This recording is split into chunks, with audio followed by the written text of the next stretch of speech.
C'est l'image de Kinshasa. Ah, maman Sylvie. Maman Sylvie. Bango yo. Nga kuda sa ngai awa. Na kotlaka bango. Bango yo, ta bango yo batondi ota. Bazai plus de 50.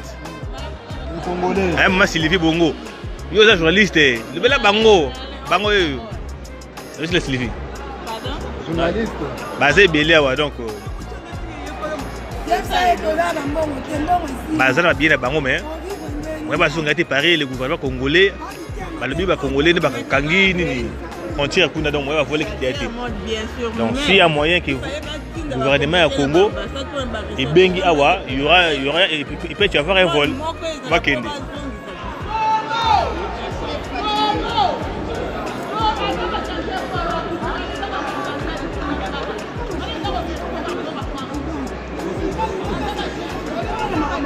C'est l'image de Kinshasa.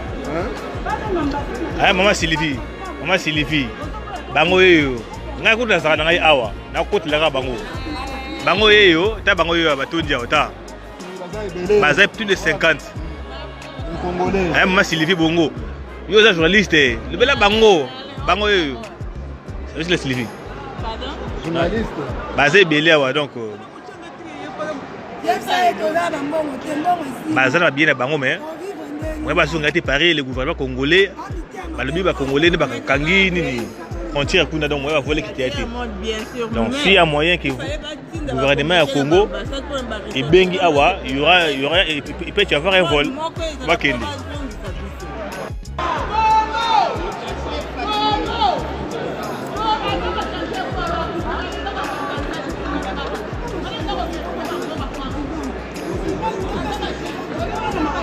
C'est l'image de Kinshasa.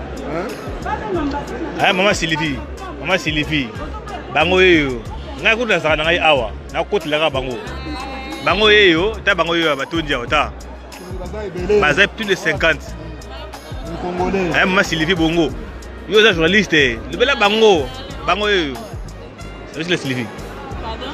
Journaliste. Bazai belé awa donc. Bazana bien bango mais. Moi bazonga te Paris le gouvernement congolais. Balobi ba congolais ne ba kangi ni frontière kuna donc moi va voler qui a été. Donc s'il y a moyen que le gouvernement du Congo et bengi awa, il peut y avoir un vol. Va kende.